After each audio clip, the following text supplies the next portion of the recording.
Hello everybody and welcome back to another episode of the Does Metal Have Soul podcast. I'd love to tell you what episode number this is, maybe 7? 7. Mm-hmm. And today we are going to be talking about the mighty Lemmy from the band Motorhead, and we will also talk about Hawkwind, but we have lots of stuff to do before that. I am one of your hosts, Mr. Levi Clay, and I am here with my bodacious assistant. Bodacious? I'll pick a different word each week, why not? I quite like that, bodacious. I'm fine. I'm here. I don't have my jacket on this week. I'm already regretting that decision. But you know what? I have my blanket on. And I also have one of my favourite... You've got a great t-shirt on today. The Brover t-shirt. But I also have my Tom Waits t-shirt that has... Ron Perlman on it. And I remember posting that on the YouTube channel when I first got it, like on Community. And at least 2 people were like, that's not Tom Waits. And I'm like... That's the joke, you fucking asshole. Yeah. So some people are silly, but how are you? I'm good. I'm playing lots of Hades and practicing the piano. I don't know why, because we go out and do gigs, with me playing the piano, and they're just a shit show. Not because of us, but because of everybody else involved. Never because of us. Never because of us. We had a gig last night. I don't know why I'm telling you this. You know this. You were there. Maybe you weren't. Maybe you disassociated. And it's the only way to get continue, through but I absolutely disassociated at several points during the whole thing. It was gig last night. Rocked up as usual. Big venue. Probably fit maybe 500 people in that room. Easy 500. Yeah, really big fancy venue. Big stage. There's a big grand piano on the stage. They've got loads of kit. Like it's set up for performances. They don't have a sound man. And they never have a sound man. And we've told them, when we're on, we need a sound man. And we checked when we went in, where's the sound man? When's the sound man going to be here? And they're like, oh, yeah, he's here. And, half an hour after we were due to start, still no sound man. And by, I think, about 50 minutes after we were due to start, they said, oh, sound man will be here in half an hour. It's like, bitch, we're only playing for 2 hours. It's not even the worst part of it. No, the worst part of it was at 10 o'clock when the next act showed up because we were double booked and he was due on at 10.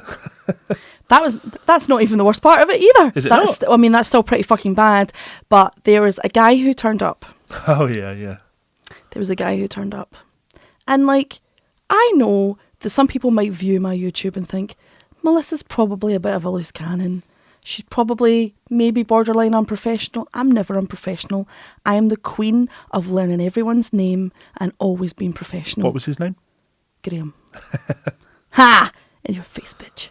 But he came up to me and he said a combination of words. The worst sentence being, now because when I turn up anywhere, if there's other professional musicians or sound engineers, I always assume that they know what they're doing. Yes. I never walk up and act like everyone's an idiot. Why? That's a fair assumption. Because that's a terrible attitude to have in a professional setting. Yes. He said the sentence to me, without knowing me, is it the desk that you're struggling with?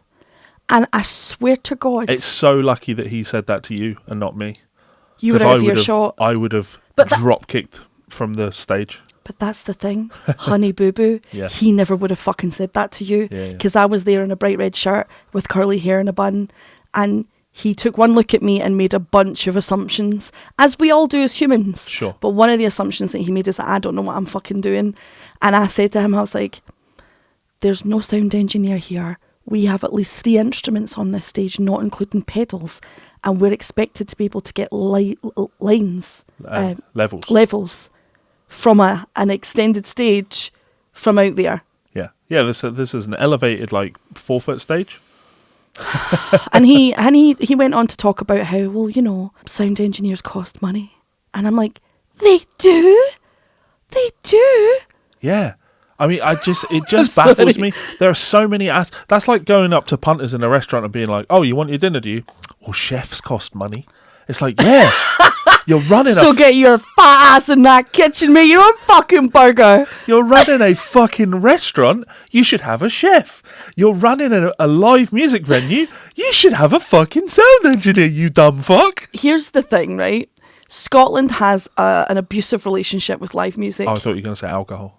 Well, alcohol as well, but particularly with live music. And I think one of the things that we all, because I do think as a lot of musicians that watch this, I think as musicians, we need to sit down, we have a circle time meeting and understand that whilst we as musicians are not all directly responsible for the decline and destruction of live music, but unfortunately, the fucking call is coming from inside the blouse. The enemies are already in, and they are people like that guy last night who was a legit sound engineer, as far as we know, who asked me why I needed a sound engineer. Yeah. You can actually paraphrase what he said. When he came up to you and said, is it the sound desk you're having a problem with? You could paraphrase his question as, what part of my job are you having a problem with? Yeah. Why are you unable to do my job for me? It would be the equivalent of me turning around to him and going, so you're struggling with singing a C6? What's, like, can't you just find, like, it costs money to hire people to do that? I don't understand what your issue is. Yeah. And, it just makes me so mad, and I just think sometimes as creatives we should just all get together and gang up on these people, but the horses have fled. It's too late. They're so rooted in like termites into the industry in these cushy little jobs. That I say cushy, they're not well paid jobs. Yeah, but he's still floating around doing fuck all, being like, why is nobody doing my job for me? Exactly. He's floating around doing fuck all, being generally incompetent. But management are just like, well, he said that everything's running fine, so like you must be the problem. And they can't see the rot that they have employed, and it's just rot after rot after rot. It's biased bookers that only book their mates at the expense of the venue. So you go into it doesn't matter where you are in the world. If you think of your local music venues, smaller ones especially, there will be some that you will think of and you go, I just have the same shite playing every single fucking night. The same one guy with an acoustic guitar singing the same. It's like they all share a fucking set list. They do, and I think it's our responsibility. One of the things that's been levied at me my entire career is that I'm difficult, and I think the only reason anyone's ever called me that is because I've never, in a long amount of time, I've never really stood there and went, oh, that's fine, because as far as setting an industry standard for being paid, I've never been amazing at that. But the one thing I have always been really good at is setting an industry standard for behaviour and treatment. And I think if we're all not collectively doing that, we're absolutely fighting a losing battle. But I still think it's worth doing. I think it's worth being called difficult to know that guy who kind of ambled up to me and acted like I had just asked for something really big and important when I'm just a plebe. I think it's important that those people learn quickly from other people as well, that actually you're the shithead, mate. No one else is the shit. You're collecting money from a venue will end up not doing live music anymore, and you're doing it happily. Well, there's the other issue, of course. This is a musician thing. I won't name who was on after us. He's a lovely guy. Like, I like him a lot. And actually, if we'd waited for the sound engineer to show up, we wouldn't have got playing. So what happened was he showed up for what he expected to be his set, but obviously we were there, and he set the sound up for us because he's used to using that desk, and he could go out the front and check levels between us, and that was really, really wonderful of him. But then he said to me, actually, you're saving my ass a little bit because I'm steaming. And it's like, oh, so you've just rocked up to this gig just completely drunk. You're just, okay. And then he just sat there for an hour and watched us play, and he was a great audience member, but he just sat there and drank more pints and then went to get up and do his job. And it's like, oh, you're welcome to do that as as an employee, as an independent contractor, but venues and bookers need to be on top of shit like this, because ultimately, if you want your audience, the people that come into your venue, to consider your venue to be a professional establishment, you want to hire professionals. And being professional is what we do. We show up and we put on a good show, we engage with the audience, and they remember us. And it's just tragic to me that every audience that we play for, they remember us and they're like, oh, you were really good. We'd love to come and see you again. And we're like, well, good luck, because we can't guarantee we'll get booked again, because unfortunately fucking Billy Big Balls is just booking fucking Cunty McCuntface to come in and play Oasis songs on an acoustic guitar again. But they all do it, and the thing is, the reason that we won't get booked the same amount of them is because we're difficult, and then it's really a choice. We have to make a choice in that. We have to go, okay, well, if we're compliant and we just turn up and we just do the sound ourselves, which will inevitably sound like shit, we'll just play the same songs as them. The problem is, and this be the bottom line, Mary, we still won't get hired as much. Do you know why? because I'm a girl. Yeah. And I know there's going to be people watching yeah. that and going, no, Melissa, you're being hyperbolic. I don't think it's that bad. Trust me. No, it is. It really is. Yeah. Because we know the bookers that book for venues like this. And I said it to the manager. I was like, your booker is the problem. I said, I don't know. I don't come in here and see who else is playing, but answer this question for me. How many women do you have playing in here? And she thought about it and she went, oh, there is one that we have in occasionally. Haven't seen her for a while, though, was the answer. Yeah. It's really sad. I think Scotland, I think any music industry area that's densely layered with musicians and venues also has a problem with the cultural issues they have in their own society. Yes. So with Scotland, alcohol is a big problem. And whether or not Scottish people want to admit it, misogyny is a really big problem in Scotland. Always has been. Up until even just the 80s, domestic violence was a real issue in Scotland. Like, it just wasn't uncommon for most women to be beaten by their partners because of alcoholism, but that was still a problem. And football. And the football, of course, and sectarianism and all that bullshit that goes on in Scotland. And thing is, I became a musician to be happy. Yeah. And for the most part, I'm very happy. Yeah. So I don't want anyone watching this and getting it twisted. I'm not digging trenches. And I did sort of consign myself to a life of digging trenches at one point because I thought, I'm not good at anything. The only thing I will argue with you on is you said we're difficult. And I just don't agree. People being difficult is all perspective. There are some people that I've worked with in my side of the industry who would consider me to be difficult.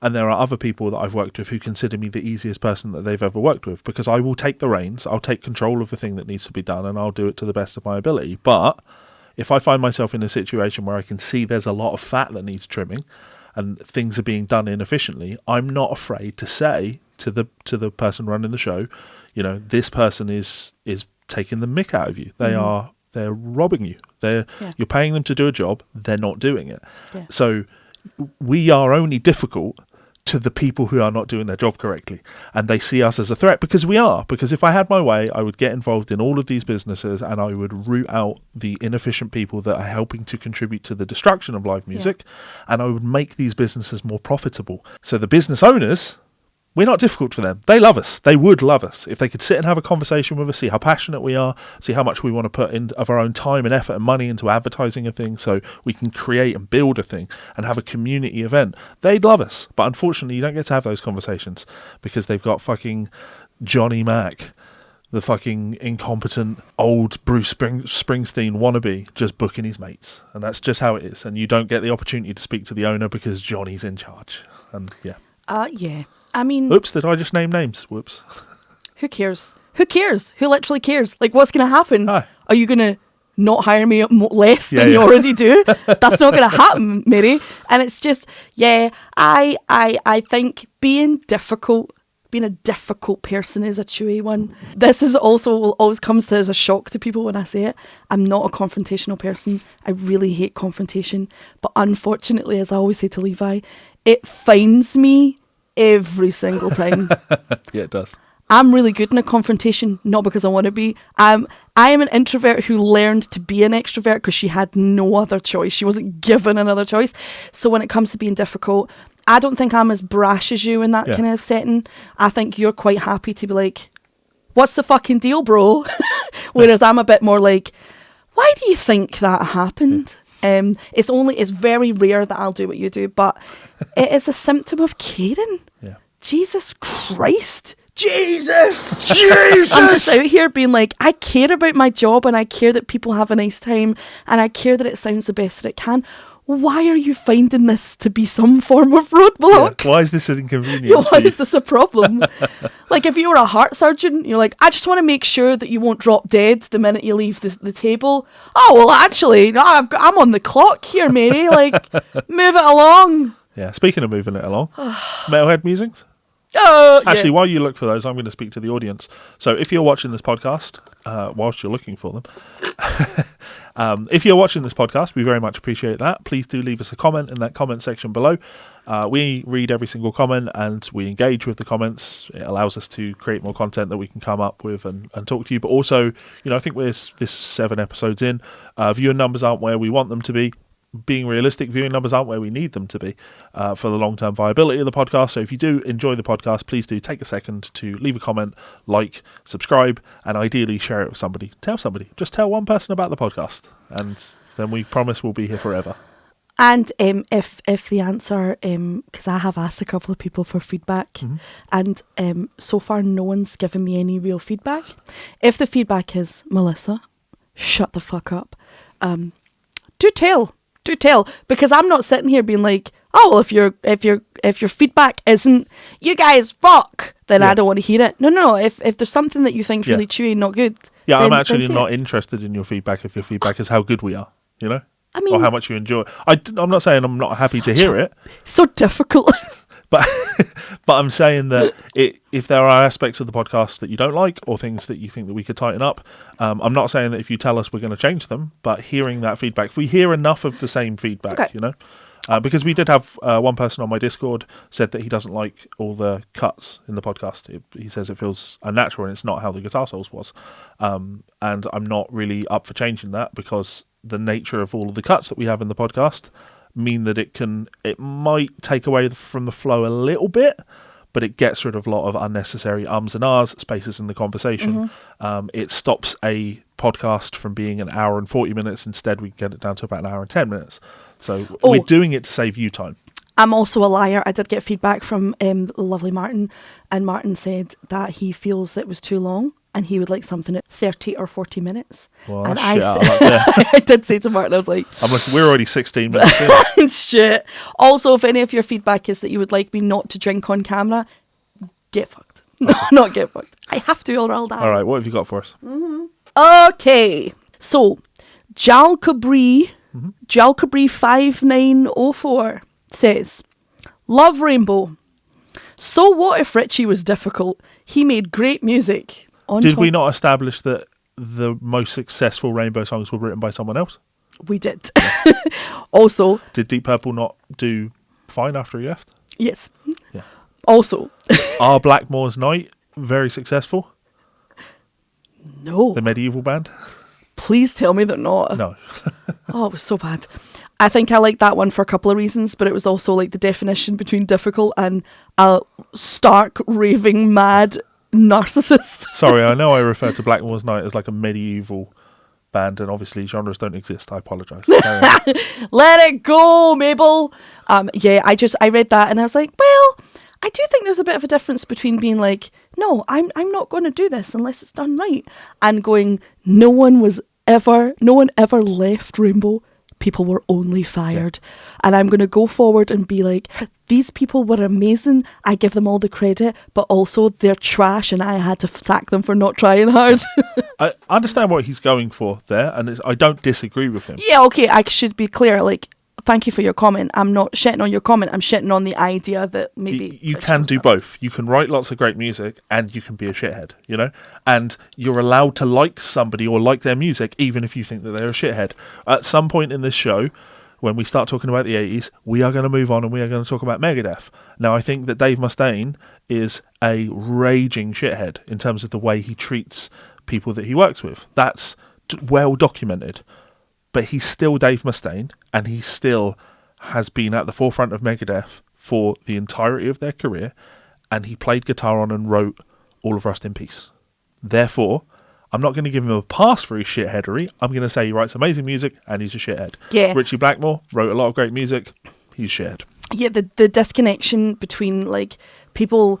Can you hear Rover snoring? Yeah. The disconnection between, like, sometimes people hear that someone's talented and then, or they love their music and they can't sort of mush up the idea that they actually are a shithead. And we have a lot of discussions on the channel about it, between whether or not to take the art away from the artist or how to, you know, disassociate those two things. And I think it's a tricky one, but I think doing what you do is a good idea, just to be like, yes, James Brown happened to be part of the inception of a really fantastic brand new genre that then went on to be the father of some of the greatest music of our time. But he was also a drug addict shithead. Well, I'm going to go for the most extreme example, of course, which is going to be Lost Prophets. Not a band that I was ever a fan of in the slightest. Lost Prophets? What? Who's Lost Prophets? The singer was a So if you think the Lost Prophets wrote some good music, let's say you were 14 years old, Lost Prophets, I can't even name any of their songs. If you thought that they wrote some great music, it's kind of like this, right? If I pick up this is Magnet from Troy Grady. I can look at this and I can say, this is a red piece of plastic. This is a red piece of plastic. This is a red piece of plastic.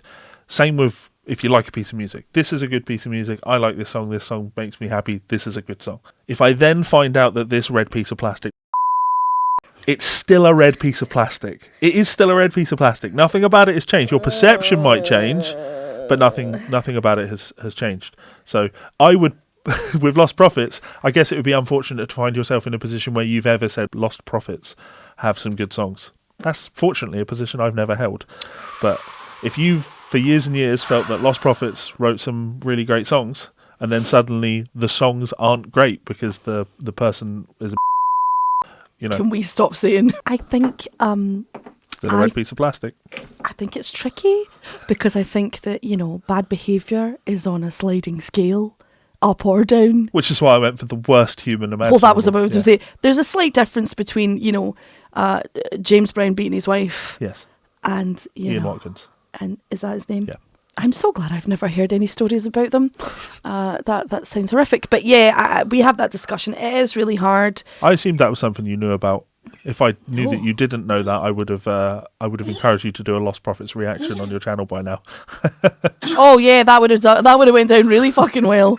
Jesus Christ. I still find out things about, like, people go in the comment section around bands that I've done reactions on and be like, oh, did you know that such and such, killed the entire nation of Uganda? And I'm like, no, I didn't. Any other Metalhead music? Yeah. I fear this one might send you into full meltdown. So recently on the channel, I did a Sleep Token video on my day off, not raging about it at all. And Infamous Dominion says, Sleep Token don't write songs, they create arrangements. Now, in a way, those are two... Wait. In a way... I just feel that we should join in with this guy if he's going to be smelling his own farts. We should give him a sniff as well. No, he was making a point. Yes. And we're also assuming his gender. the scandal. Was that the extent of the comment? Yeah, but I've got a follow-up for it. He's basically talking about the difference between songwriting and composition. Yes. Which, they're absolutely two things.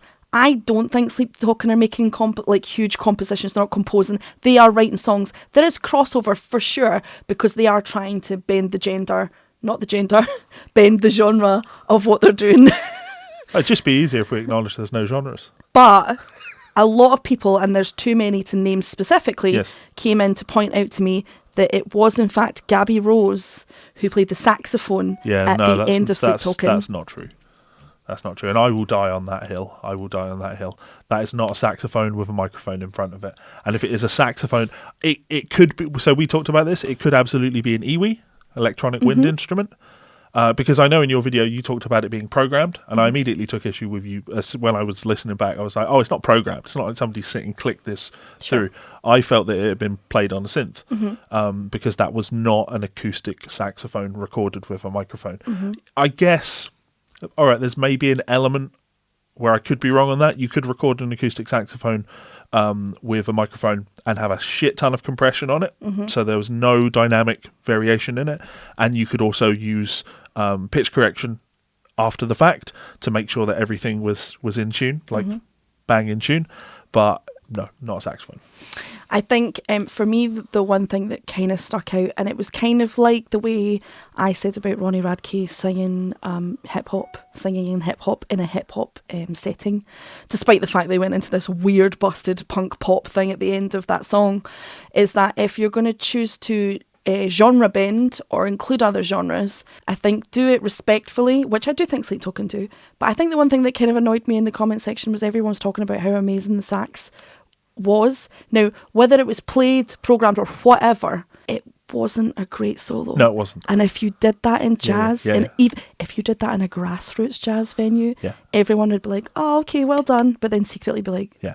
This is the thing that really ground my gears as the week went on, because... Do you know what really chaps my ass? You said you were going to get a lot of people commenting about the saxophone and that you were wrong on it, and it's like, motherfuckers, do not come here to us and tell us about the saxophone, because this is probably the first time you've heard a saxophone in music, right? This is the genre of music you listen to, and the genre of music that we listen to is full of horns. Your album has a full horn section on it, right? We listen to... There are very few musical ensembles that we listen to that don't have horns in them. Yeah. You know, so horns are something that we know great horn players. We've recorded horn players. You know, we were driving back from our gig yesterday, and what did I unwind with? Joshua Redman, a saxophone player. Like, so for people to come to me and be like, oh, no, that's, I mean, this is the first time I've, heard a saxophone being played on anything, but that's definitely a real saxophone because this person said that they played it. Well, it was that, and it was also just people talking about how astonishing it is. And I don't want to take anything away from Gabby Rose, especially because she's a female musician and in a metal setting, for fuck's sake. So I want to be like, you better work, Gabby. Get out there and you make that bank. But also, if this is a really bitchy thing to say, but I'm gonna say it anywhere. If you played the phrase, the melisma phrase that sax did at the end of Sleep Token in a studio where you were working for me, I would have went in there and went, I'm sorry, are you doing an infomercial for a 1980s car warehouse? What are you doing? Yeah. It just said, which is really, really like catty, but it just is one of those things where I'm like, oh, I'm never going to win because I don't know enough about metal to speak confidently and sort of go, no, this is not correct. But unfortunately... But you do know enough about horns. I do, but no one gives a fuck. But no, you can always stick to your guns on that one. I'm stick to my guns. And you should, in the same way you should stick to your guns with the Disturbed fans. Like, you know more about vocals, you know more about auto-tune and pitch correction. I stick to my guns when it comes to Disturbed fans. And you can stick to your guns on this one. I call them crybaby bitches all the time. Is that the last of the... That's the last one. I had... Okay. What news you got for us? I'm trying to serve Martin here by having a podcast that's 40 minutes. Martin, we're going as fast as we can. Even though we've been here for 28. Oh, fuck. Okay. Moving quickly. This one made me laugh. Tool announces their beachfront destination festival. That's already happened. Has it? So we'll talk about that. So Tool, I assume it was the same thing. 9th of March 25. Sorry, I didn't realise it was out of date. Yeah. So Tool organised their own festival. Mm-hmm. This was the show that Mastodon were on, where Brent Hines pulled out of playing. Yes. And our friend Ben Eller. Ben Eller? Yeah. Uncle Ben. I met Uncle Ben at the Woodshed guitar experience in Tennessee, and he was so funny. Yeah. And so lovely. Surprisingly short. No, he's not. Am I misremembering? I don't remember him being super short. Yeah, you're misremembering. Oh well, yeah, it was just very sweet. I guess nothing is surprisingly short to you because you're like 5'1". I'm literally 5'3.5". Anytime somebody says half in their height, you know they're lying to you. Anytime someone adds a half inch in there, it's because they're trying to appear taller than they are. Listen, at least Mel's I'm a pocket person. Wearing Cuban heels. Actually, I do wear very big heels. So yes, Ben Eller filled in with Mastodon. Not entirely sure if he's doing everything with those guys. The fun thing with that festival is that Tool fans were booing Tool, and there's talk of a class action lawsuit against Tool, right? Because Tool did a set on the Friday and the Saturday night. The audience are suing Tool for being shit. Yes. So, but we'll go for this. Or wait for this. They did a set on the Friday night and a set on the Saturday night of the festival, which is pretty cool. Yeah. They played the same set both nights. I think there was one song difference in them. The second night set was shorter, and it's alleged that the reason that set was shorter was because Maynard James Keenan stopped the set early because the band were being booed. Like, you can't be doing that. Like, who's going to travel to a Tool festival? Your biggest fans are going to that. You know, people paying $5,000 to travel and for accommodation, and course. Because Tool are such a big and influential band on that scene. So if you're a huge fan of a band like that and you hear that they're doing a festival and they're going to be playing 2 consecutive nights, you'd be like, oh yeah, let's throw down for this, because who knows how many cool deep cuts they're going to play. No, they're going to play the same set twice. Astonishing. astonishing levels of laziness. If you're doing a festival that you've created, it feels lazy to go, fuck it, let's just do. And that decision will have been preceded by fuck it. To do the same set both nights. I don't know. I'm not Tool. I think Tool are great, but also that's bad. That's bad show. That's bad show. To be like, oh, we'll do the same set both nights and shorten the next night because we're getting booed. Like, why are you getting booed? Yeah, you need to reflect upon why you're being booed, and it's a level of short-sightedness that I can't fathom. Because as soon as you start to get booed, if you understand why you're being booed, you can turn to each other and be like, right, let's change up the set. You know, let's call some songs and we'll just play some songs. But they wouldn't have even been aware of why they were being booed, which is, yeah, fuck that band. I've never been installed, so it's easy for me to. So, yeah. I think Maynard has got some really cool songs. I really enjoy their music videos because they're stop motion animation, a lot of them, and yeah. Right, what else you got for us? Okay, this one was a bizarre one, but we're going with it. Scour guitarist stands up for Phil Anselmo over 2006 Dime Bash incident that's not who he is. We've talked about this extensively. I don't put any I don't like Pantera and I don't like Phil Anselmo, but I personally am of the opinion that clip of him is widely debunked by Phil and people that know Phil. Okay. Not as in the clip isn't real, but as in, like, so Phil grew up in impoverished black communities. That's where he's from. Like, that's his people. And I think, unfortunately, well, I know that as a society, when we see blood in the water, it's so easy to jump in and just be part of the piranhas, if you like. I have to take the angle I do on this because the alternative would be really, really, really depressing. The alternative would be Phil Anselmo being a neo-Nazi, wants to exterminate black people type guy, and yet they still play the Hydro and the metal community go out and support them in droves. You know what I mean? Like, I don't want to live in a world where that is the community. You may be living in it. We might be living in it, yes, but I would like to think that we're moving towards a better space with things. You know? I think that Gen Z and Gen Alpha have got some cool ideas about moving forward in the world. I've seen some very modern metal interviews with very young metal artists and fans, and it all looks very interesting and sounds very cool. So yeah, I do think there's some weird standards in the metal community that I still don't agree with. Well, or like. It's an entire genre of music that is powered by testosterone. So it is though, isn't it? Like that's it. It's yes. It's. I watched a video. We're getting side quested again. I watched a video about mosh pits and about the expression within them and what they mean and all the rest of it. And there was lots of different discussion about it. And one of the things that someone did, they quoted a female poet, and it really annoys me. I can't remember her name right now.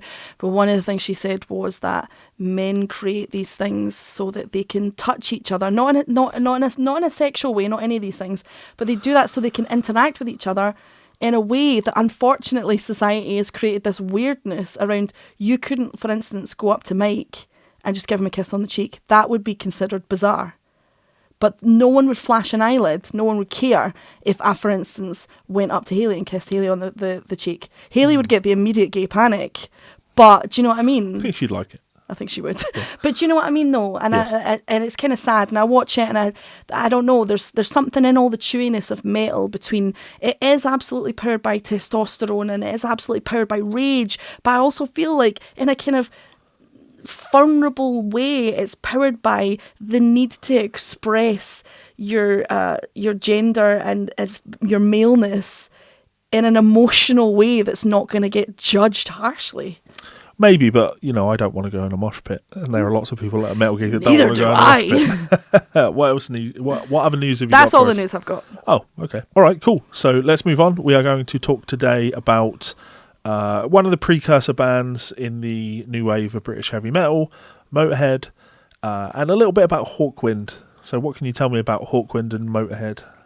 I can tell you nothing about Hawkwind. I've never heard of them. Okay. Motorhead, as some of you know from watching the channel, I only have one experience with. I worked in a British shoe shop called Clark's when I was very young. I was a teenager, in fact.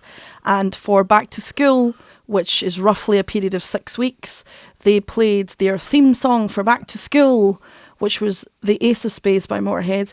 And they played it constantly, repeatedly, all throughout every 8-hour shift I had for 6 weeks. And I worked there 40 hours a week. And by the end of it, I genuinely think it gave me a little bit of like a tick. Not good. Not good. It's a shame because Ace of Spades is a good song. It's a good tune. It's got a good vibe to it. The production on it is good. But it highlights that overexposure to a thing can turn a good thing into poison. Absolutely. I literally, as soon as I hear the first like, I'm like, I'm like, get fucked. I'm leaving. I hate you all. Burn it to the ground. Start again. Well, we're going to start today by listening to Ace of Spades. No, we're not. I can't. I literally can't. Okay, what can you tell me about Motorhead? I know that Lemmy is an alcoholic wizard. He has many moles. Yep. He's dead. Is he? Yeah. But he appears to be quite a funny character in that he's quite eloquent in a lot of the things that I've seen him in. Like, in a very working class kind of way, you know what I mean? Yes. He's not quoting Shakespeare, but he's still very poignant in a lot of the things he says. I know that they are doing thrash. Well, lots of people are going to argue over that, aren't they? So if you look at again, Wikipedia is not the source of all information, but it has their genres as heavy metal, hard rock, and speed metal. I wouldn't think of them as thrash, but then lots of people in their early days would think of them as thrash. My dad thought of them as a punk band. You know, it's just. Okay. And it comes back to the idea of it's not important. The genres aren't important, but having terms like this helps other people to understand. You know what a band sounds like. Yeah. Other than outside of that, I don't know much else about Motorhead. I have avoided them like the plague because of Ace of Spades, because I just can't. Okay, well, let's learn. So, Motorhead were an English rock band formed in London in 1975 by bassist and lead vocalist Lemmy Kilmister. So this is Kilmister, not Kilminster. There's no N in there. Okay. But, I don't know. I think most people put an N in there. Kilminster. I couldn't tell you. Yeah. Anyway, guitarist Larry Wallace and drummer Lucas Fox. Lemmy was also the primary songwriter and only constant member. The band are often considered a precursor to the new wave of British heavy metal, which re-energised heavy metal in the late 70s and early 80s. Though several guitarists and drummers have played in Motorhead, most of their best-selling albums feature the drummer Phil Taylor, or Animal Taylor, and Eddie Clark, or Fast Eddie Clark. From 1995 until the band's breakup in 2015, the group consisted of Lemmy, Phil Campbell, and drummer Mickey D. So, 23 studio albums, most often classified as heavy metal. Motorhead have been credited with being part of and influencing numerous musical scenes, thrash metal and speed metal especially. Lemmy, however, always insisted that they were a rock and roll band, and as is often the case, you know what I mean? Like guys that. They grew up listening to music and they're like, oh yeah, I grew up on rock and roll, so let's start a rock and roll band. Rock and roll! And they bring their thing to rock and roll, and they don't realise that the thing that they bring is a form of evolution, and they don't realise that they're becoming a part of the next stage of things. So they just think of themselves as where they came from, and other people think of them as where they end up. Interesting to me. I love this side of music. So he said that they had more in common with punk bands, but with their own unique sound. Motorhead is embraced in both punk and metal scenes, and their lyrics typically cover topics such as war, good and evil, abuse of power, promiscuity, substance abuse, and most famously, gambling. The last being the focus of their hit song, Ace of Spades. Lemmy died in 28th of December 2015 from cardiac arrhythmia and congestive heart failure after being diagnosed with prostate cancer. Oh. Yes. The day after his death, longtime members Dee and Campbell both confirmed that Motorhead had disbanded. By 2018, all three members of Motorhead's best-known lineup had died. Oh, that's a shame. Yeah. So we're going to talk about Motorhead and then detour into Hawkwind. Okay. So Lemmy was dismissed from the band Hawkwind in May 1975 after being arrested in Canada for drug possession. He said that the band dismissed me for doing the wrong drugs. What? Yeah. What's the right drugs in this situation? Now on his own, Lemmy decided to form a new band called Motorhead. The name was inspired by the final song that he had written for Hawkwind. Lemmy wanted the music to be fast and vicious, just like MC5. He stated his stated aim was to, quote, concentrate on very basic music, loud, fast, city, apparently, a raucous, arrogant, paranoid, speed freak rock and roll. It'll be so loud that if we move in next door to you, your lawn will die. What a fantastic thing to say. Yeah, so he had a vision, which A is vision of destruction. yeah. And so do you see why I want to do Hawkwind? So you can see where he came from. So just briefly, I'll give you a basic rundown of Hawkwind. They actually have a really, really long Wikipedia page. It was an interesting Where's Lemmy from? He is from England. Yes. Yeah, okay, just checking. Yeah. I'll tell you exactly where he's from. He's a northern lad. He's from Birmingham, I believe. Birmingham. He's from Birmingham. Or Stoke. Yeah, he's from Stoke. Ugh. Hawkwind are an English rock band known as one of the earliest space rock groups. Space rock? Yeah. Since their formation in November 1969, Hawkwind have gone through many incarnations, incorporated many different styles into their music, including hard rock, progressive rock, and psychedelic rock. They are regarded as an influential proto-punk band. Lyrics often cover themes of urban life and science fiction. Science fiction. Yes. Hawkwind are best known for their song Silver Machine, which became a number 3 UK hit single in 1972, and they had further chart singles with Urban Gorilla, Shot Down in the Night.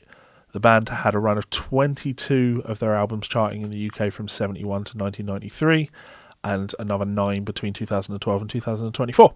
So not going to go into a huge bunch of detail with them, because Lemmy only played with them for 2 albums. Okay. So he was with them for 2 albums. Sure. The first was Do Re Mi Fa Sol Latido. I'm so glad that was you that said that. Yeah. So the rhythm section of Dave Anderson, Terry Ollis was replaced by Lemmy and Simon King, both of whose style differed notably from their predecessors. This changed the band's overall music direction. Lemmy was a self-confessed inept guitarist who used volume and stagecraft to cover his lack of ability. He became a bassist by accident after joining the band, thinking he was replacing Hugh Lloyd Langdon. Lemmy said, I knew the guitarist because he took 8 tabs of acid and then we never saw him for 5 years. 8 tabs? Yes. However, Dave Brock decided to play lead and continue without a second guitarist. Hawkwind's bass guitarist failed to turn up and Lemmy was available. He said, I learned to play bass on stage with Hawkwind. I go out on stage with this bass around my neck. It was a Rickenbacker too. The bass player, like an idiot, left me his bass in the truck. So I'm learning. Nick Turner says to make noises in E. This one's called You Shouldn't Do That, and then he walks away.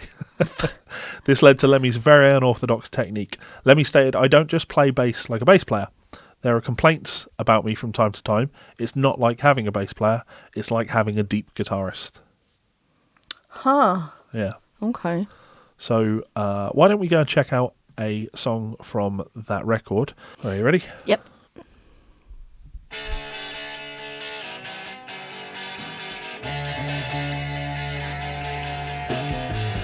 Being in Time's overrated. Being in tune's overrated.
So it's got that like punk Yeah, like the singer. anti-establishment. Yeah, the singer's phrasing is dreadful. One of the guitars is out of tune. Yeah. The timing is dreadful. But whether it's because of the way it was recorded or, I don't know, the general naivety of the whole thing, it's not without its charm. I would still listen to that in the background and be like, yeah, that's okay, it's cool. Yeah. I wouldn't forgive a modern band for all of that, but I would probably forgive them. Yeah. So let's do Silver Machine. This is Okay. their most popular song from 72. Also has Lemmy on vocals on this. Okay.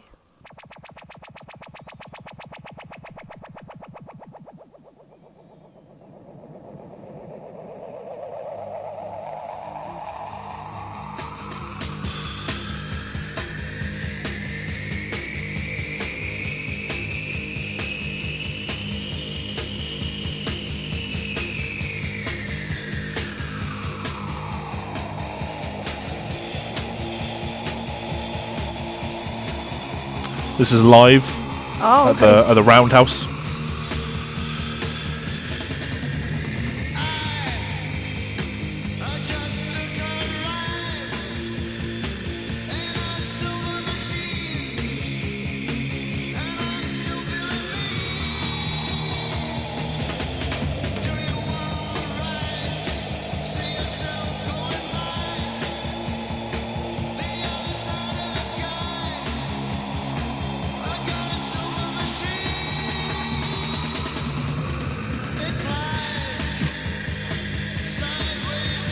You're smiling.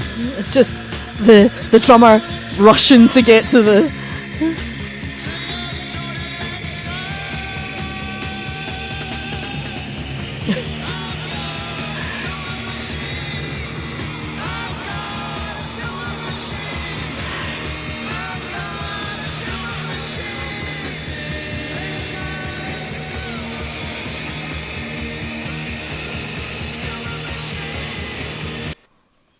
Yeah, I enjoyed that one more. It's fun. It's cute. The sound effect was giving me... Yeah. It was making me nauseous. But yeah, Lemmy's voice... He's not a singer. And I know when I say that on the channel, people get out their fucking tree at me. But he's not. But that doesn't mean he shouldn't sing. It just means that he's going to probably be more of a performer than He's he not a is singer. skilled singer. No. But anyone can sing. Anyone can sing. Just like anyone can cook. Anyone can cook, anyone can sing. I'm a firm believer that anyone can sing. Yeah, I enjoyed it. It was fun. There's a couple of moments in there where I'm like, what's going on? But yeah, it's cute. It also, a lot of Space this... rock. Yeah, a lot of this earlier stuff, it still has its connection to blues and rock and roll. So I can kind of understand why Lemmy's like, no, I'm in a rock and roll band, man. Because to Lemmy... It wasn't so long ago that he was probably listening to Chuck Berry. It wasn't so long ago that he was probably listening to some of these other artists and being like, yeah, fucking rock and roll, man. Sure. Right, I'm loading up Motorhead. Okay. So you keep talking. What do you think about space rock? I'm a big David Bowie fan. I'm also a big fan of storytelling. And whilst Bowie's more on the end of pop, I still enjoy hearing people make theatrical storytelling space music. Like fucking Ziggy Stardust, and Elton John did it as well with things like Rocket Man. yeah, Rocket Man. I'm sorry, I completely spaced on the word. Spaced on the word. So yeah, I do. I enjoy it. I think it's a combination of fun music, storytelling, and using the technology of the time to make some cool new noises that people wouldn't have heard before, which is fun. So talking about Motorhead in their early years, Kilmister said that they used to steal equipment as the band was short on gear. Their first engagement was supporting Glenn Slade at the Roundhouse, London in 1975, July 1975. And on October, having played 10 gigs, they became the supporting act for Blue Oyster Cult. The band were contracted to United Artists by Andrew Lauder, the A&R man for Lemmy's previous band Hawkwind. They recorded sessions at Rockfield Studios in Monmouth. Yeah, the drummer was unreliable, so he was replaced by Phil Taylor, a casual acquaintance of Lemmy's. The record label was dissatisfied with the material and refused to release it, Oh dear. although it was subsequently issued as On Parole in 1979 after the band had Whoopsie. established some success. In March 76, deciding that 2 guitarists were required, the band auditioned an acquaintance of drummer Taylor named Fast Eddie Clark. Let's take a listen to some of their first album. Okay. So this is self-titled album Motorhead from 1977. This is the self-titled track from the self-titled album Motorhead. Okay. You good? Yep.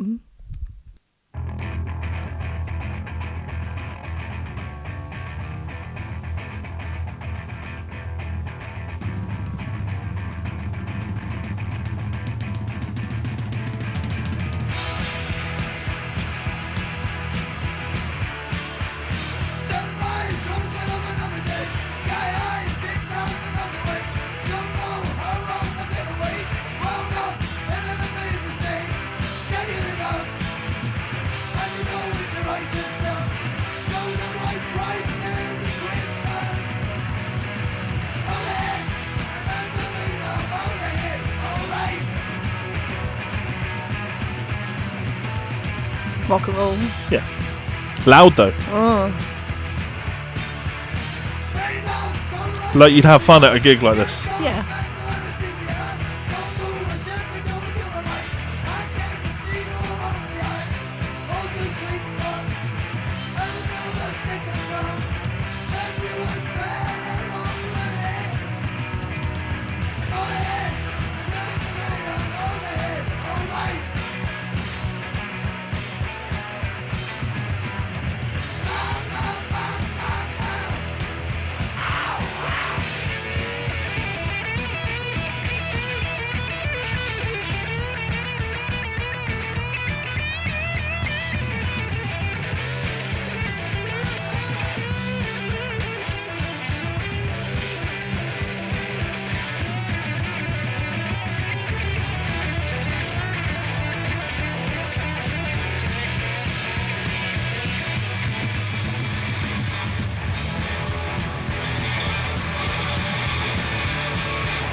Thoughts? Oofed. Do you know, weirdly, the bass at the beginning of that, it felt like a weirdly modern tone.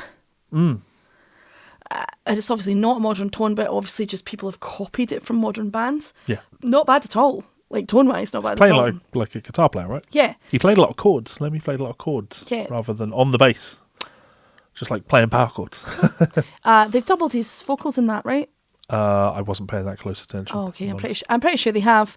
Again, I can still hear rock and roll. I can still hear the blues. Weirdly, Lemmy's vocals in the chorus, his intonation went completely out the window, more so than normal. So I just got a couple of snapshots of Motorhead. But then again, Lemmy was a smoker, yes? Yeah, oh yeah. Yeah. So, oh. Brover doesn't agree. Brover doesn't agree. Smoking, drinking, all these things, they're going to have an effect. So I imagine as we go along, Lemmy's voice are going to get worse. Or better, depending on which way you want to look at it. Yeah, still listenable. Sounds more like punk. Yeah. So I think your dad was onto something there. Yeah, I always thought of them as being a punk band. Maybe that's because, that was what my dad would say. But Sure. Right, I'm going to queue up something else. My Spotify has just decided it doesn't want to play anything, so I'm having to bring tracks up on YouTube, which is fun.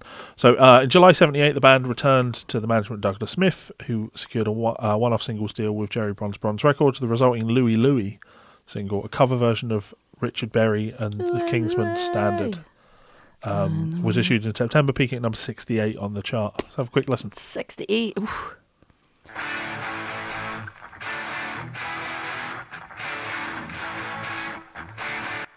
Anyway. Oh, yeah. Remember Ben Ella played this at the Woodshed? Oh, whatever reason, this is why he wanted to play. Strange young man.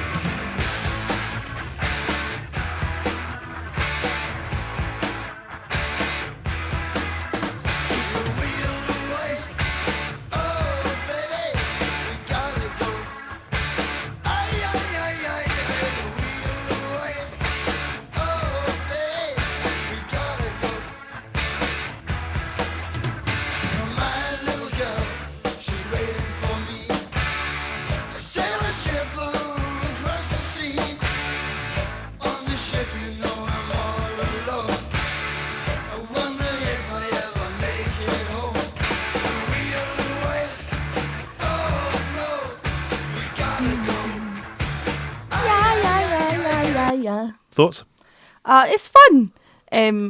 Again, Lemmy is just he's a basher in the vocal department. He's Yes. just a why.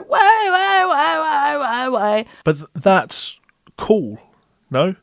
Yeah, It's yeah. like it speaks to the young people that he was making music to. Like, I'm not I'm criticising. just like you guys. Yeah, Any I'm one not of you could get up here and do this. and it's fun. It's rough around the edges. It's rough and ready, but it's very listenable. And if it was on in the background in a bar, you'd be like, oh, this is a cool place. Mm-hmm. So the single's success led to Bronze extending their contract, put the band back into the studio to record an album. This time producer Jimmy Miller at Roundhouse Studios. A hint at what the band had recorded for the album came out on the 9th of March when the band played Overkill on Top of the Pops to support the release of their single ahead of the Overkill album. So we'll check out Overkill. Yeah. There is one more head that I did on the channel, but I can't remember what it was. It was this. Was it? Yeah. So you know this. Yeah. Immediate visceral reaction.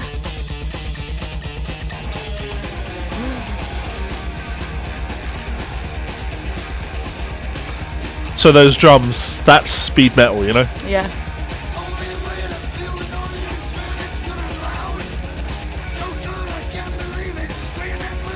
But this isn't Ace of Spades. Sounds like Ace of Spades. When he plays those chords on the bass, though, it sounds so big.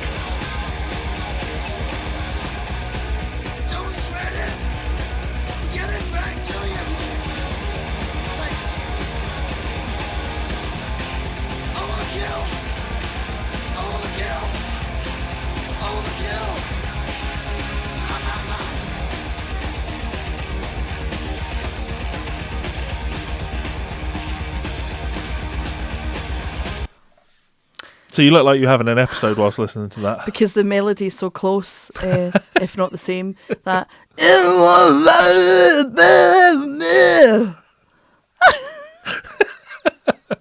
Oh, sorry, how did that go again? One more time? The audience would love to hear that again. I'm just going to keep talking so you can't cut it. How did it go? No, it wasn't like that. It was more like... No. Okay. So, compose yourself. Composing myself. The Overkill album was released on 24th of March. It became Motorhead's first album to break into the top 40 of the UK albums chart, reaching number 24, with the single reaching number 39 on the singles chart. These releases were followed by the Overkill UK tour, blah, blah, blah. During July and August, except for a break to appear at the Reading Festival, the band were working on their next album, Bomber, which was released on 27th of October. It reached number 12 on the UK charts, 1st of December, followed by the Bomber single, which I like this. It's probably my favourite Motorhead song. Oh, okay. So let's take a listen to Bomber. I can totally imagine people like Metallica's maybe too early, but maybe founding members of bands not dissimilar to Metallica listening to something like this and go, oh, big influence. This is our band now. Yeah. So,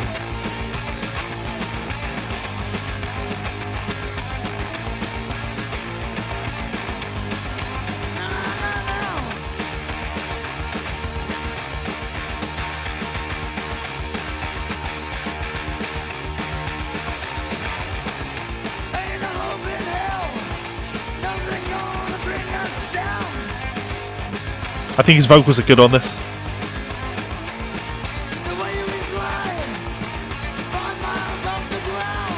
Or like recognisable. Yeah. It's like he's found his style.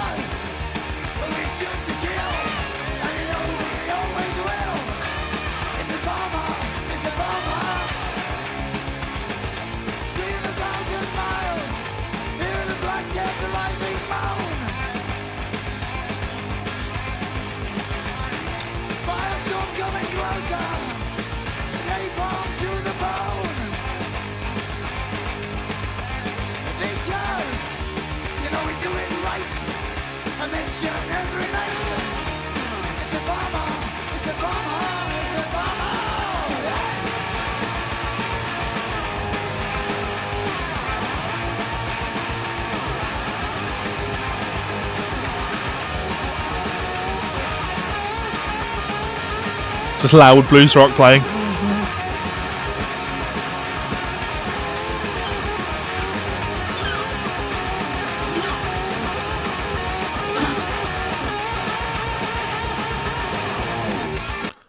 You get the idea. Singing about Obama. It's Obama. It's Obama. It's Obama. Yeah, so I like that one. Yeah, it's cool. He obviously he got comfortable in the way he wanted to sing, and it became something where when we listened to Hawkwind, when he played the song the first time in Hawkwind, it was obvious that he was still trying to have quite a melodic voice still. Yep. Whereas now he's very much steered into the distortion in his own voice and is like, fuck it. Let's do it this way instead. Let's just do it as a more punchy, aggressive. Any observation on his stage posture? Prevalent here, but he tended to sing up. Tends to have the microphone very high, like he's singing up into it, like he was always stretching his neck when he was singing. That's some badass technique. That's not... Yeah. Yeah. Because you see what I mean? That microphone made me feel a little bit high. It's like he's standing as tall as he possibly can. Yeah, because if you... a lot of singers, when they do stuff like that, if they're singing high and it's not for performance, it's because they're usually jutting their jaw.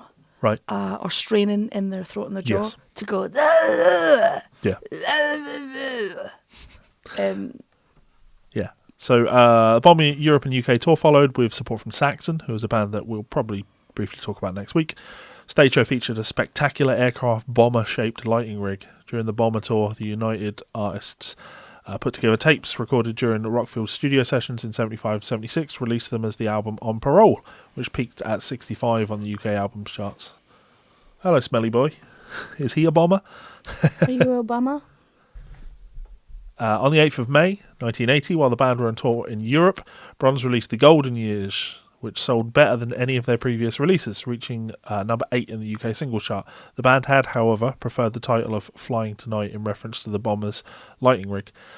On the 20th of August, the band had a 40-minute filmed slot, along with Girls' School's 20 minutes performing live at the Nottingham Theatre Royal for the Rock's stage programme, broadcast on UK television. So they're definitely like picking up quite a lot of popularity to get like proper television slots. Yeah. You can see what comes next. Okay. During August and September of 80, the band were at Jackson Studios in Rickmansworth with recording with Vic Mail.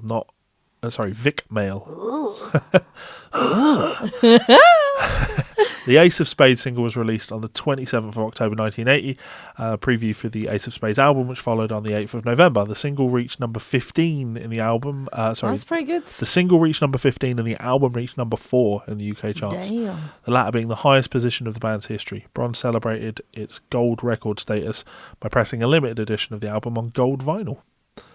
Motorhead made an appearance at Top of the Pops in November that year with Ace of Spades between the 22nd of October 29th.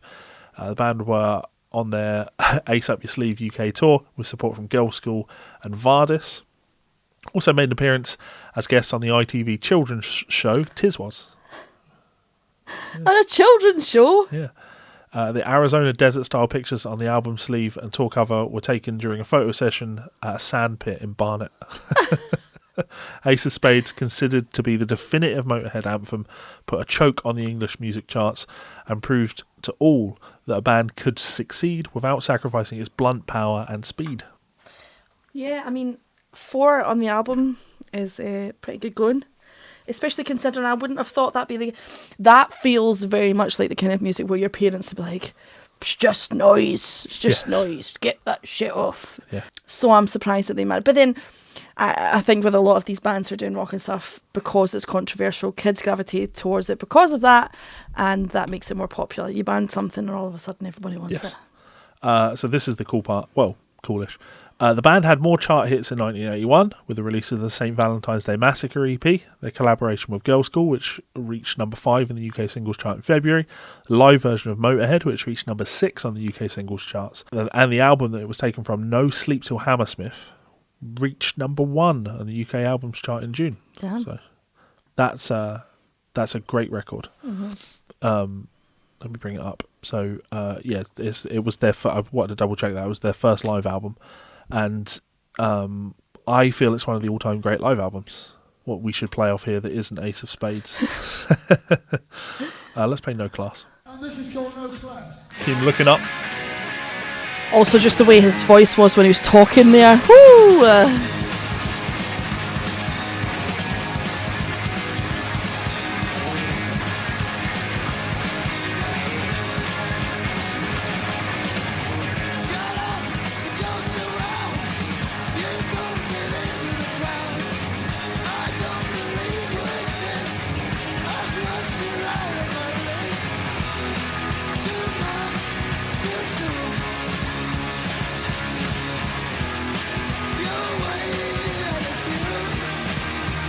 Ironic.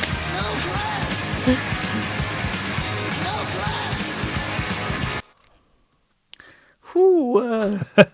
As a general rule, kids, if you cannot create a clear tone with your talking voice, and it's not normal for you, you are in a very bad vocal place. But isn't it so interesting? If he were any other kind of singer, that would have been a real problem. But for this, it's just like, way. From April through July, the band toured North America for the first time as guests of Blizzard of Oz, an early incarnation of Ozzy Osbourne's band. So yes, people forget this. Ozzy's first solo record was called Blizzard of Oz, but originally the band was called Blizzard of Oz. That was the idea. But we're still able to make an appearance on Top of the Pops on the 9th of July to promote the live Motorhead single. Lemmy had a long relationship with Ozzy Osbourne.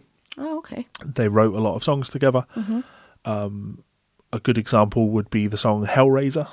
Okay. Hellraiser, the Ozzy Osbourne song Hellraiser. Mm-hmm. Ozzy has a version of it, but I don't know if Lemmy recorded a version of it or if it was a Motorhead single. But yeah, they both released that song. They worked with each other on a fair few things, and that's cool. Fast Eddie Clarke left as a consequence of the band recording "Stand By Your Man," a cover version of the Tammy Wynette classic. So, would you like to hear Absolutely. Stand By Your Man, which is a classic in the Scottish tradition of one singer, one song, where you stand up at house parties and everyone gets a shot to stand up and sing a song, and Stand By Your Man is everyone's choice. Sorry, that started in Jesus 12 fucking seconds Christ. for some reason.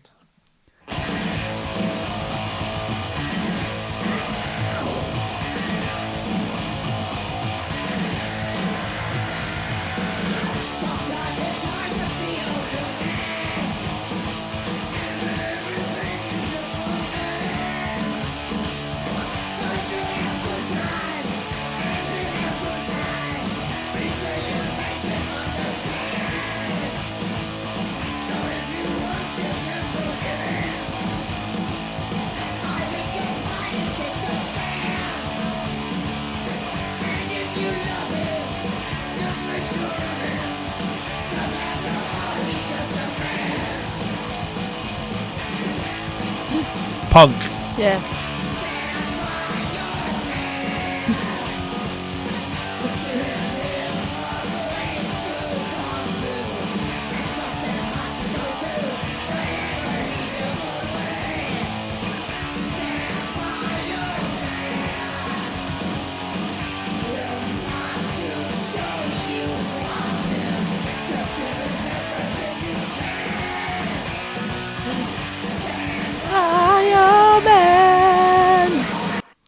I love that.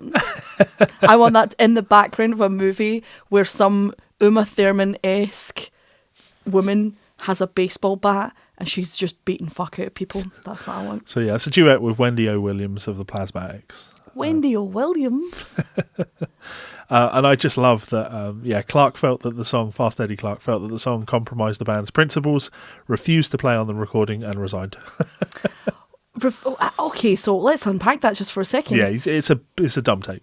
Yeah, like... But you take a step back and, earlier in the podcast we were talking about metal and hard rock being a genre of music dominated by testosterone. Yeah, that feels like... It feels like very fragile masculinity to be like... Yeah. Oh no, we can't play this old country tune and do put our twist on it. Like, why not? This is this is our sound. Like, if we were doing a cover of the song and trying to make it sound like the original, okay, maybe that would be selling out a little bit. You know, if it's good enough for the Blues Brothers, it's good enough for you. if Lemmy comes in and is like, I'm thinking of doing like an album of crooning. Let's put out like a Sinatra tribute record. I'd buy the shit out of that. You imagine? Fucking Lemmy doing My Way. I'd listen to that. Yeah. I just think that, Eddie Clarke was probably wrong on that one. Yeah. Because he had the opportunity to make it as Motorhead as he wanted. Yeah. And it's cool. Yeah, I don't know. I wouldn't go that far. Well, I would. I think there's something wonderfully anti-establishment, about taking a song as well known as that and turning it into what they turned it into there. It's like, we know that this was music that our parents would have been listening to a lot of. Yeah. And you think back to, I always like watching episodes of The Bill. I grew up watching The Bill. Yeah. And the general people that you see getting arrested in that, the youth, they're all into, this is what they're all listening to, you know? It was a time where that sort of vocal, that very untrained, raspy, like, the whole point of this is that I don't know how to do it well. That's why I do it so well. Well, it was like, my dad listened to a lot of the Sex Pistols and stuff like that, and certainly in the 80s in particular, that was a time of real disillusionment for anyone who was younger, because you had like the Thatcher years, and you had all kinds of unrest between different cultures coming into the UK, and old jobs being closed down, and no one's got anywhere to fucking live. It was just a bit of a disaster. So it feels correct that the music of that time, including things like Motorhead, are, there is working class people making music that's noisy and offensive and in your face. It would feel incorrect if they weren't doing shit like that at a time that was so bonkers. Which feels both a punk attitude, but a heavy metal attitude. Yeah. Well, I can't. This is a conversation that you've heard me having with people in the comments section, and be like, people telling me not to get political. Yeah. To quote Skin from Skunk Anansie, yes, it's fucking political. Well, I think you go one further than that. Every single song that's ever been written is political. And I'll justify that, right? Because if you're not singing about politics, if you're not angry enough to be singing about politics, then the fact that you're not singing about politics is a statement in its own right. Like, I'm all right with everything. Like, I've got a good life and I don't have anything to complain about, so I don't feel the need. I support the political establishment that we're in. Everything is political. What do you think?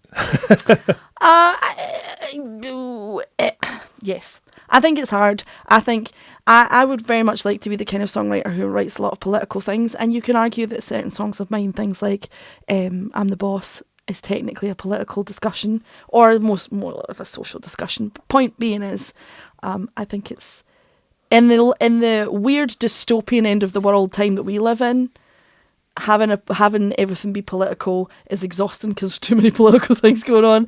Whereas at this time, maybe everything's political, maybe.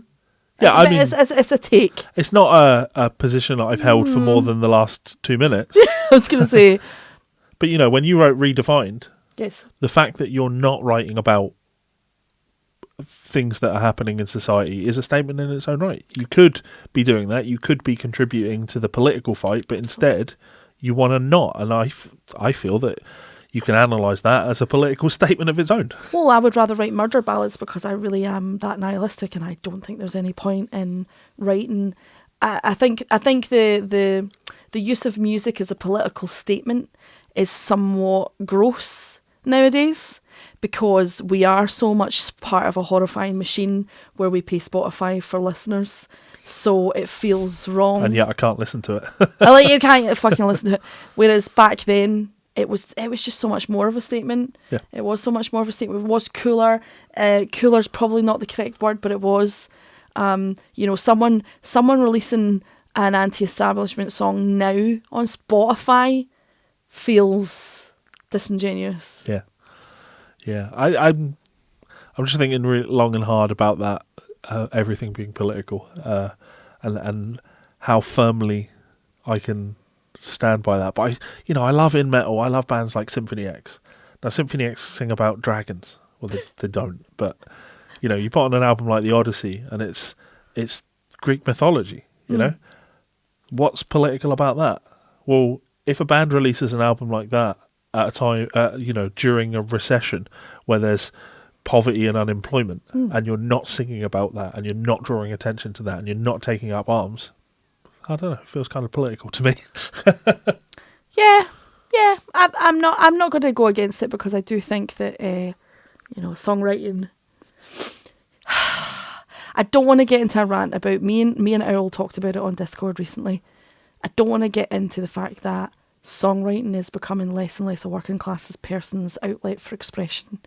Sam Fender just came out and said that in the news this week. Oh, he did? Yeah. It's too late. I've been talking saying about it's a secret in the music industry, but everybody in the music industry, most people in the music industry come from wealth and success, and it's not a line of work for working class people anymore. No, and this is the thing that I find probably the reason I find it disingenuous when I hear it, because even though I can't necessarily class myself anymore as a working class person, I am from very working class, poor upbringing, and hearing bands now on Spotify doing songs about the state. There was one recently actually, and it was in Glasgow Live, and it was a band at Nice and Sleazy's who had written a song about austerity cuts, and it was plastered all over Glasgow Live, and they were being congratulated in their wonderfulness and all the rest of it, and they're incredibly virtuous.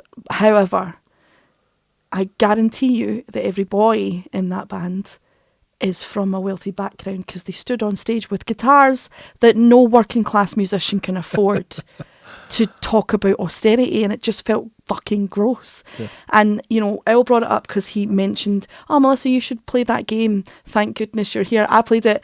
It was about the game, the weird little cartoon game. There was a lot of working class accents in minor towns. It was an English game. Oh yeah. The one that was bananas. Yeah. But it was wonderful, and I finished it, and it was basically a love letter to working class culture. And I just look at stuff like that and I go, that's beautiful that that's been made in the games world, but unfortunately in the music world, yeah. I hear Lemmy, and I know Lemmy's from fucking dirt, and I know that Lemmy's got a lot of angry opinions about things that really matter, but when I hear a bunch of young lads playing, beautiful polished Gibsons on the stage at Nice and Sleazy's, charging people £15 a head to get in the door to talk about austerity, I'm just like, oh, the asteroid's overdue. I'm surprised I haven't brought this up yet. For anyone that's still watching and listening, this may be news to you. But my name is Levi Clay, and I am the son of one of the founding members of the band Extreme Noise Terror.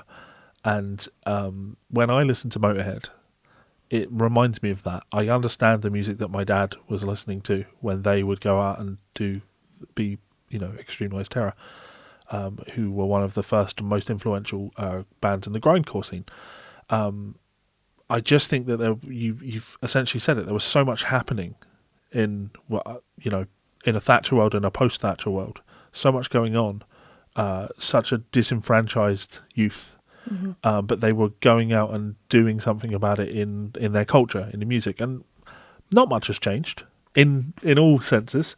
Those kids didn't achieve any of the things that they set out to achieve, and the kids of today are still essentially trying to achieve the same things, but they think that they're new at it.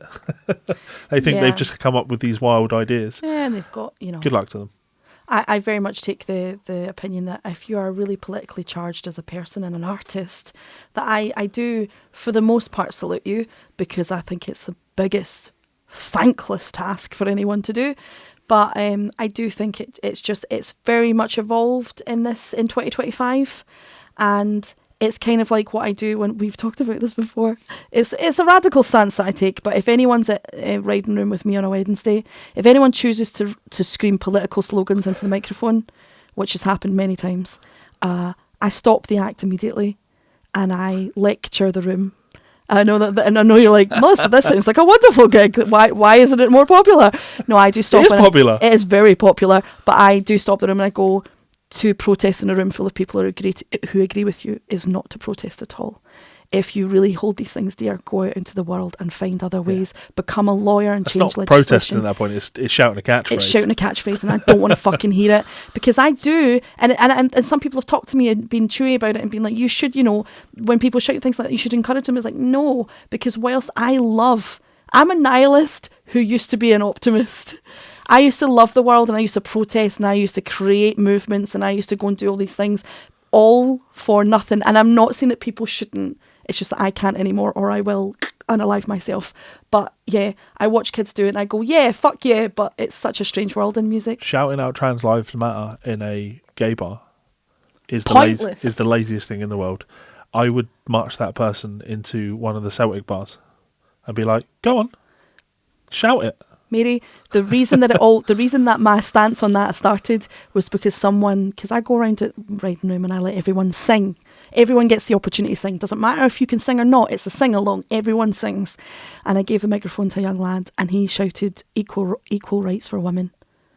And I just couldn't. A young lad said it. A young lad said it, and I just couldn't help myself because I don't want to discourage people from being political, but he also had a Bearsden accent, and I'm like, so you're telling me you're going to protest in a room full of people who agree with you, and you probably come from a place of private education where you're currently drinking on your dad's dime.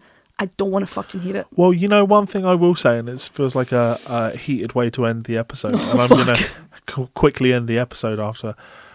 We are of the opinion that protesting in a space where everyone agrees with you is a waste of time. But to be fair, to stand up in somewhere like Riding Room and to suggest equal rights for women could be seen as a form of protest, because misogyny is pretty popular in the gay community. Oh, fuck yeah, it is.